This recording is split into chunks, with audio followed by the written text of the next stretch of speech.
Tonight's project is sponsored by ICStation.com. They've sent me a Tube Preamp kit, commonly called a tube buffer, to build. What this does is it improves the sound of digital sources by adding some even order harmonics to warm up the sound. Let's build it. So this is the tube buffer kit that I'm going to build. And, instructions are... I'm going to have a little bit of a problem reading these, but I do have a schematic here, so we'll be working off of the schematic. This is a vacuum tube buffer. What a vacuum tube buffer is good for is digital electronics tend to add a harshness to sound that we never got in the days of analog recordings.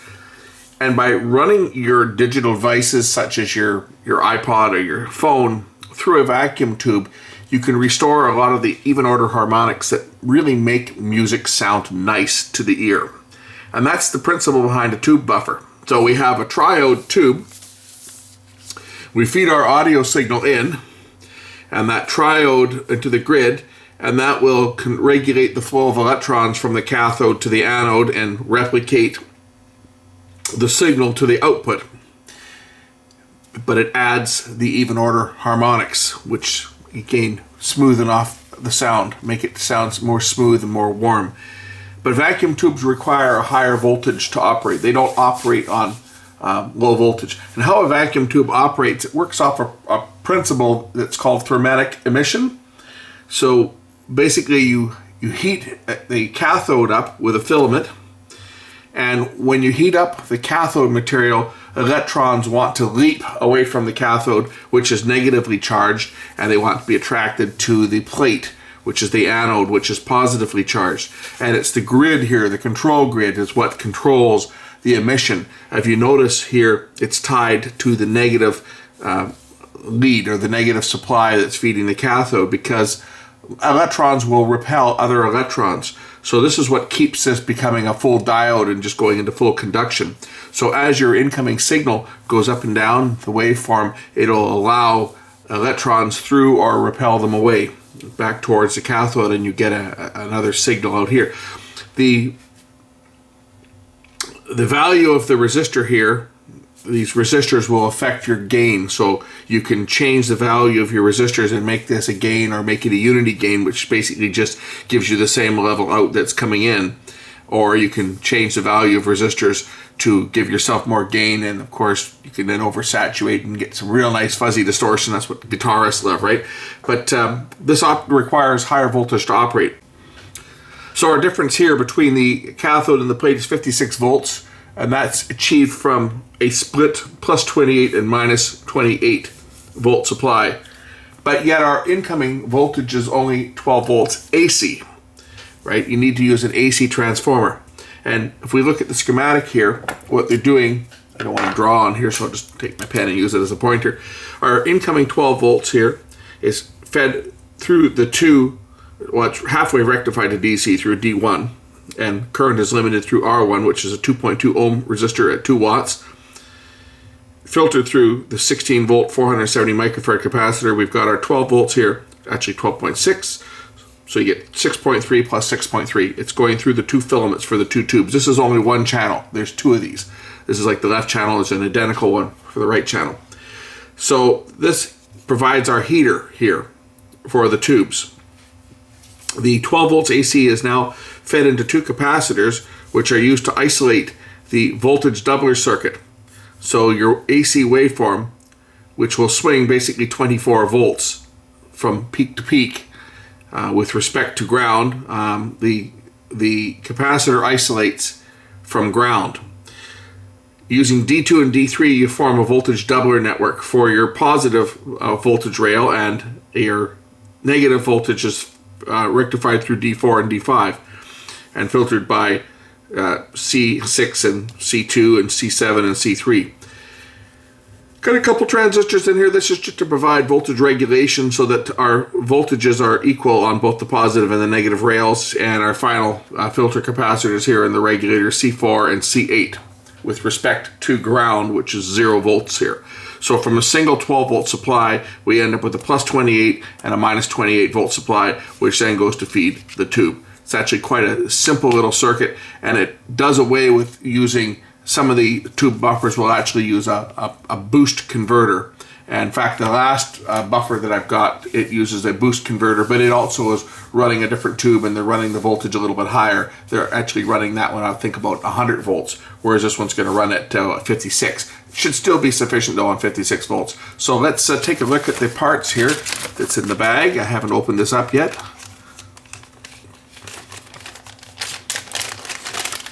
Here's our vacuum tubes. Just small little triodes. These are 6J1 tubes. There's 2 of them.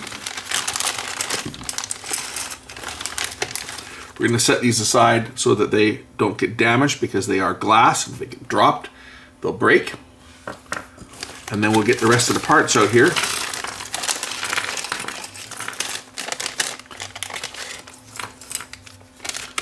Not too many parts on this one. Pretty simple to do. Again, like the last project, the circuit board itself is silkscreen. So we'll start by, I guess we'll mount, I'll do the tube sockets first or last. They even put dumb LEDs in the bottom of the tube sockets. Yeah, come on guys. I guess they think people like that. I'll put them in just because maybe they will look cool. What the heck, eh? Let's start mounting parts on this thing. So I'll start out with the resistors. Just gotta get my camera framed up properly here so that it's in frame, so you guys can see what I'm doing.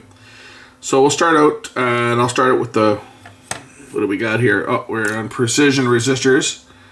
Unlike the last kit, which just used 5% tolerance, these ones here are all 1%. So let's sort out our resistors and start mounting parts. And for you guys wondering what type of magnifier I use, this is the one I'm using. It's a Pros Kit MA016.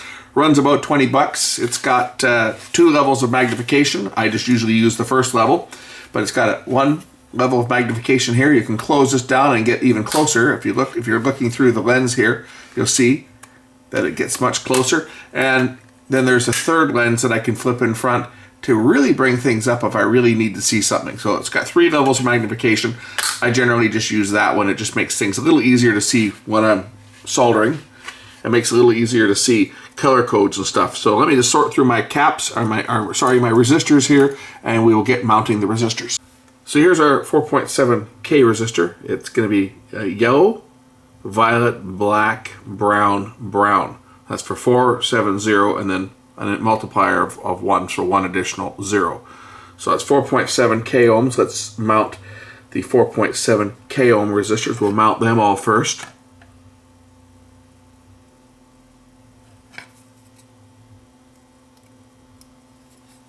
So one goes here.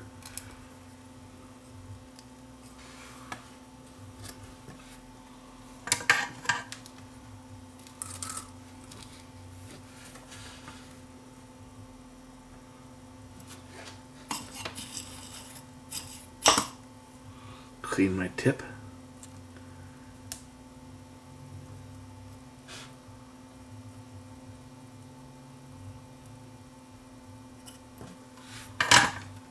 The board has got very large holes. It's very easy to mount these components on this board, and I'm using the normal size tip.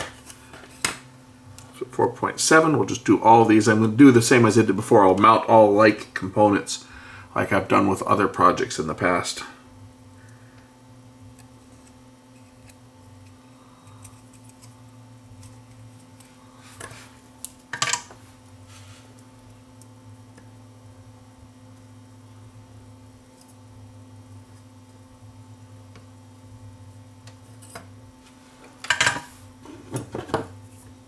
The remaining 4.7K resistors go here and here, and there and there. That's the last of the 4, so we'll mount all 4 of those. Next. Now a unit like this, you're going to need a fairly hefty transformer for this. About a 1 amp transformer, or even a higher amperage, even a 2 amp would probably be better, but I believe it says it draws 800 milliamps. I don't read Chinese. That's the problem. It takes 0.8 amps. So if you put a 1 amp transformer on here, that will be more than enough. Okay, that's got the 4.7K resistors. What's next here? What value do I have here? This one is red, black, black, black. So that's 2, 0, 0, and 0. 200 ohms. Does that sound right? 200 ohms, yes. There's a 200 ohm here, and the other 200 ohms down here. So let's put the two 200 ohm resistors in.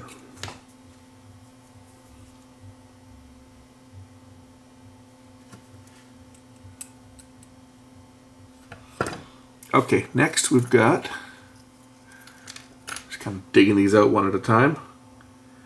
This one is brown, orange, black, black. So that, or violet, is it brown or violet? Something, looks like brown, orange. So 1300. Does that sound right? Or am I reading it? I might be reading it backwards. It might be brown, black, black, orange. So 100. 100K. That's the problem with these 5-banded resistors. Is you can read the bloody things backwards. It's 100K. I was wondering, why does that not look right? But it's 100K ohms. There's 100K there. There's the other one there. That's the problem when you got 5 bands. Is that they end in brown now for 1%. Well, you read them the wrong way. The right way to read this is brown, black, black, orange. So that's 100 followed by 3 zeros, 100K. But if you look at them the other way, and the only real way to tell the difference is there's a slight spacing difference if I zoom the camera in here. There's a slightly greater gap when you're looking at the tolerance resistor between the orange band and the brown. The spacing here is slightly wider than it is on the other side. And that's the only way really you can tell. You have to really look closely when you're dealing with these small resistors. If in doubt, grab your meter. Resistors, this one here is violet, or yellow, violet, black, orange. So that's 470K. 470K. They go between these other resistors. This one's what is this one? This one is well, I could read it either way. It's either 1100, so 110 ohms, or it's 100 or 1K, depending on which way. It's hard to tell. I think it's 1K because I think the spacing between the two brown bands here are a little bit greater. But let's see what we've got here. Are we looking for a 1K? Is there 1K resistors on this thing? Yes, there are. There are 1K. And if we are really not sure, you can always grab the meter and verify that they are 1K resistors. And they are 1K resistors. But that's what I hate about the precision resistors is, you know, you got to really look at them closely to determine that spacing, because you know, you can screw up if you read them backwards. Older resistors always used a gold band or a silver band for the tolerance, right?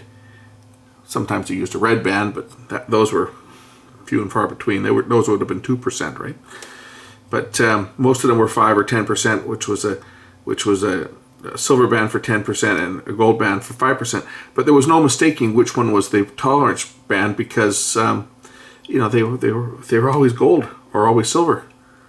Now they're brown, but brown is a very common color used in the first digit. You never when they used a gold band or a silver band, you never ever had gold or silver being used as the first band in the first color. It was either the multiplier or the tolerance. Well, the multiplier was the third band, so you knew if it was a really low ohms, it would be in the third position. The fourth band was always your tolerance, so it was easy to tell which way resistors went.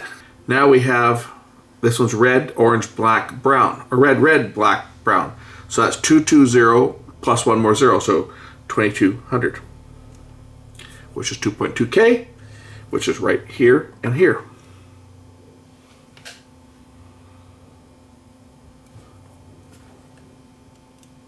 Okay, what's left here? We're getting down to the wire on resistors here. I think there's just one left. Nope, there's these ones. There's 4 resistors. Looks like there's 4 resistors left here. Which ones are these? These ones here are, these ones are low ohms resistors. Yellow, violet, black, gold, and these ones have a violet strip for the tolerance.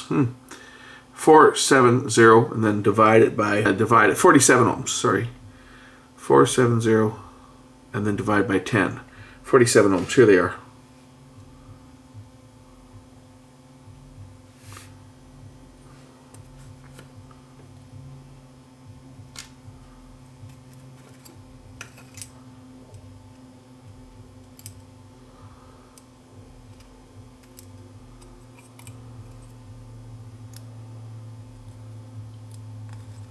And that big one goes right here. It's a 2 watt. I think it's a 2 watt. Anyway. Red, red, black, silver, brown.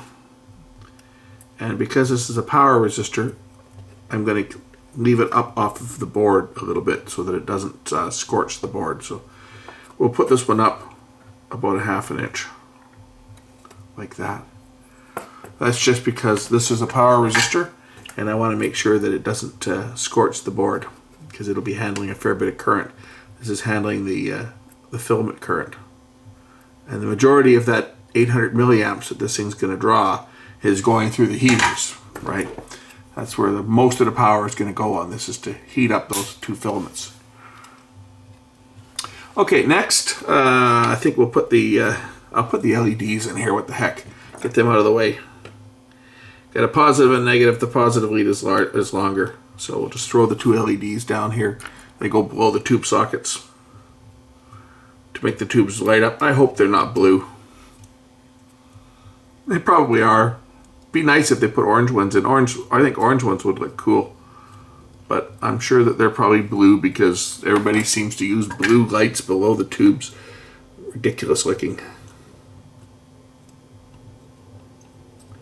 Actually, I shouldn't say that, because the little 2 watt amplifier that I built last year, it has orange LEDs underneath it, and they don't look bad. They actually look good because they enhance the color of the tube, because the filaments aren't very bright, so this just adds a little more of an orange glow to it. Enhances them, but chances are these are blue. We'll find out. We'll find out soon enough. Okay, next I'm going to mount the diodes. All the diodes here, they're all just standard rectifier diodes. Where do they all go? Here they are. There's 4007. There's 5 of them. 1 here and 4 of them over here. The band is marked, so you got to make sure you get the polarity correct on these. Otherwise, it's going to go boom, or it just won't work. Now it'll probably go boom. You'd be reversing the polarity on the electrolytic capacitors, and they would release a bunch of smoke. Not going to hurt the tubes, although it would hurt the transistors, because it's got regulator transistors, right? So you could damage them too if you put them in backwards. So you got to pay attention to the polarity on these. They are marked with a band on the board. So if you just put them all in according to the labeling, you won't have a problem. Same with the capacitors. All the electrolytic capacitors are polarized. If you put them in backwards, you're going to have some nice pretty white smoke. It'll stink you out of your shop. Okay, double check that they're all in the correct polarity, and then solder them down.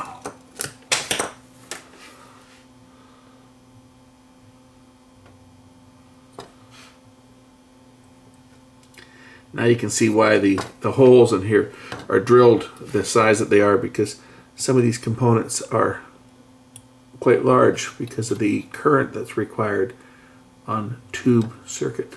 A little bit more current requirements than a solid state circuit. So next, okay, we have capacitors next.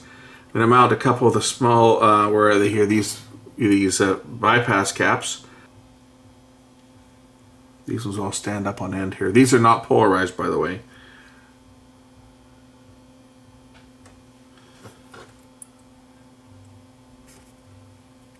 these ones all stand up here. So there's 4 of them. So now the bare lead here, these are the ones that are going to the audio input, I believe. I was looking on the board here. Yeah, those are the ones that are going to the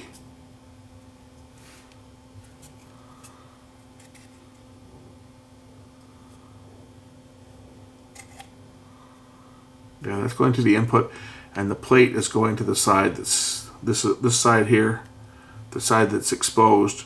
These traces run right back to the output jacks over here.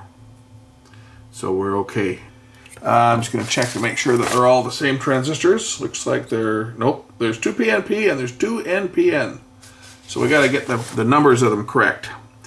So looking at the schematic here, the NPNs are, they're D667 and the PNPs are B647. So the NPNs, 667, that's a B647, that's a PNP. That's a B647, so that's the other PNP. So here are the 2 NPNs, D667, D667, and they are TR1 and TR2. So that's these 2 here. So we'll mount those ones down here first. They are marked which way they go in. And that would mean that these other 2 transistors are TR3 and TR4. Process of elimination, there's only 4 of them. So we'll mount those down now, and then we'll put the capacitors in because they're a larger component. Maybe even put the tube sockets in first. That might make sense.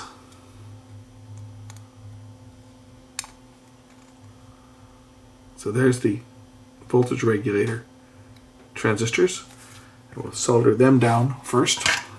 So even though this manual is in Chinese, I haven't had to use Google Translate or anything to read it. I haven't needed the manual at all. I've only been looking at the schematic occasionally, like to identify the transistors. I think I will put the tube sockets in next. Tell you, tubes, that industry has sure come back in the last couple of years. Everybody thought that tubes were a thing of the past and that, you know, nobody wanted anything to do with them, and now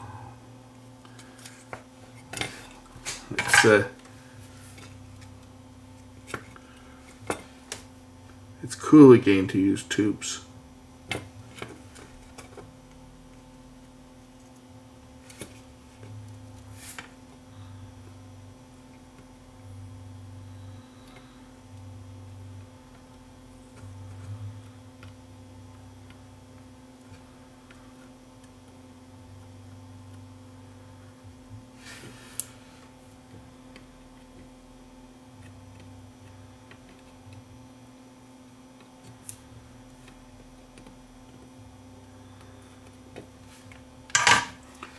The other socket.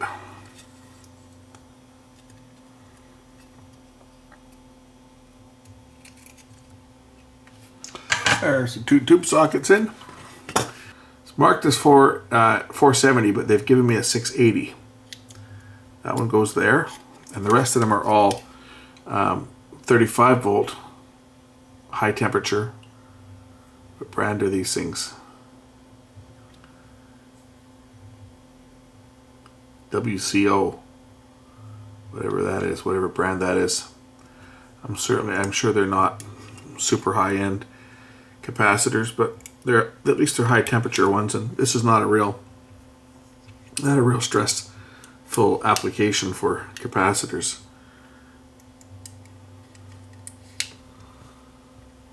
Watch your polarity.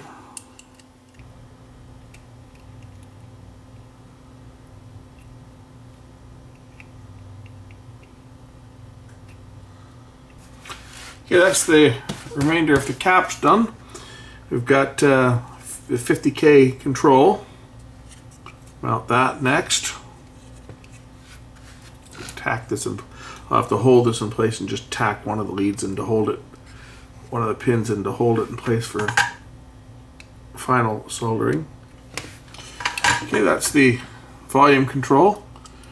Is soldered down. All I've got remaining to attach is the input and the output jacks and the power jack. And then I can find myself a power supply. And that lead is kind of, oh, the leads are mashed. Well, let's fix that.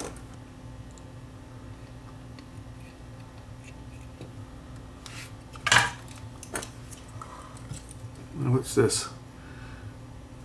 Oh, it's got two different power jacks. Interesting. So here I've got an AC adapter, 12 volt AC output, 1.2 amp. That will do the job.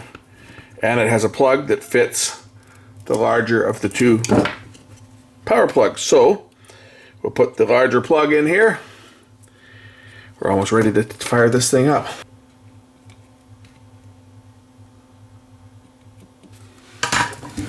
Okay, ready to mount the vacuum tubes.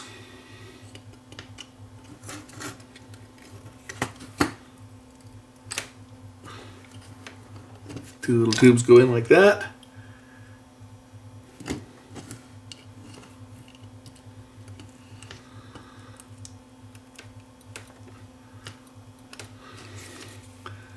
There we go.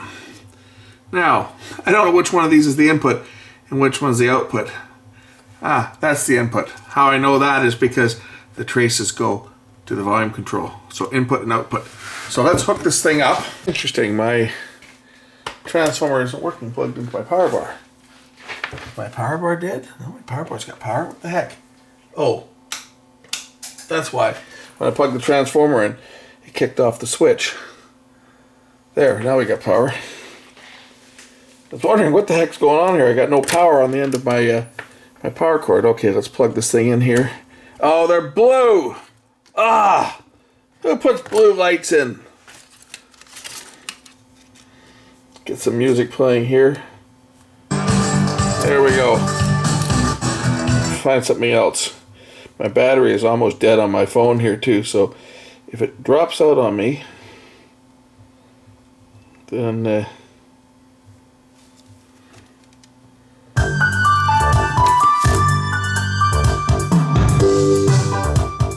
oh wow,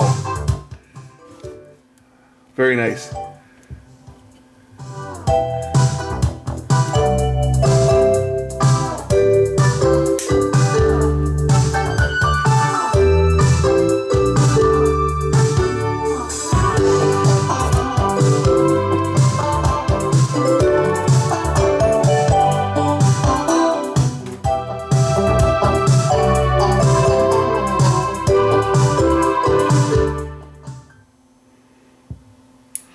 Oh, it's got a switch on it. Cool. I was wondering where the power switch was. It's built into the control.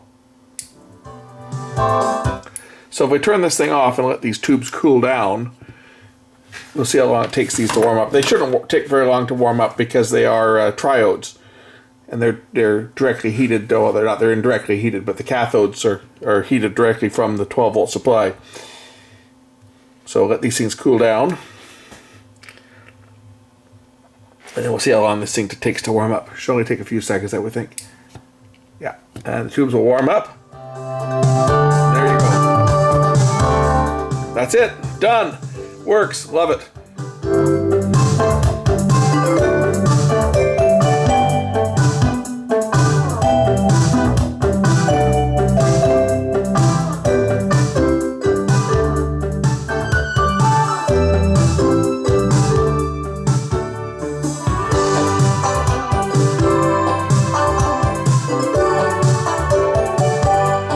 No shocks. It's only 56 volts, so you're not going to get a shock.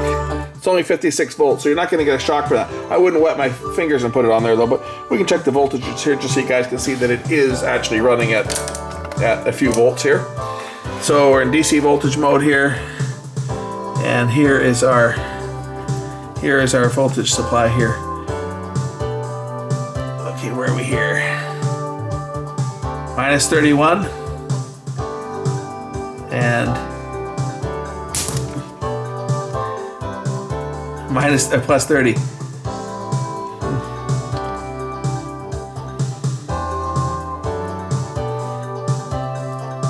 There's your 67 volts right there.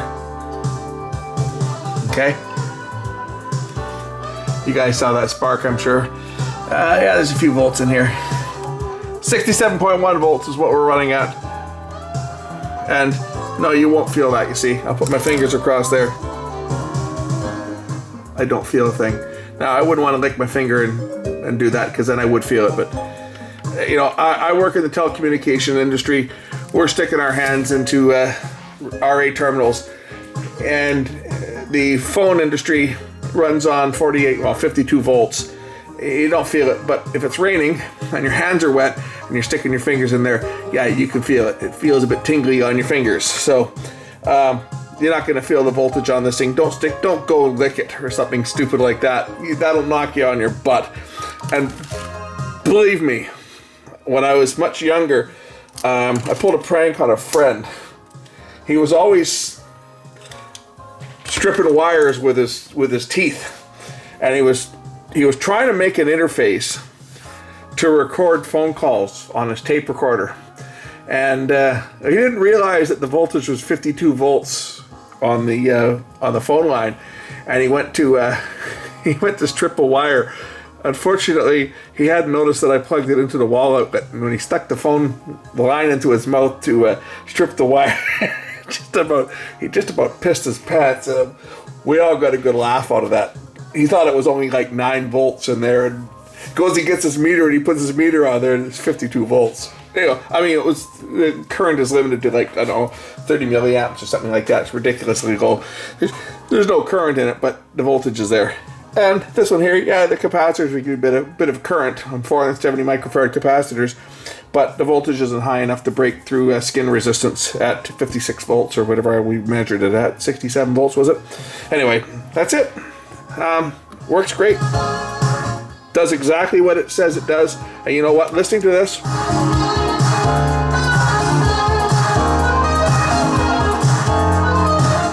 very nice smooth sound.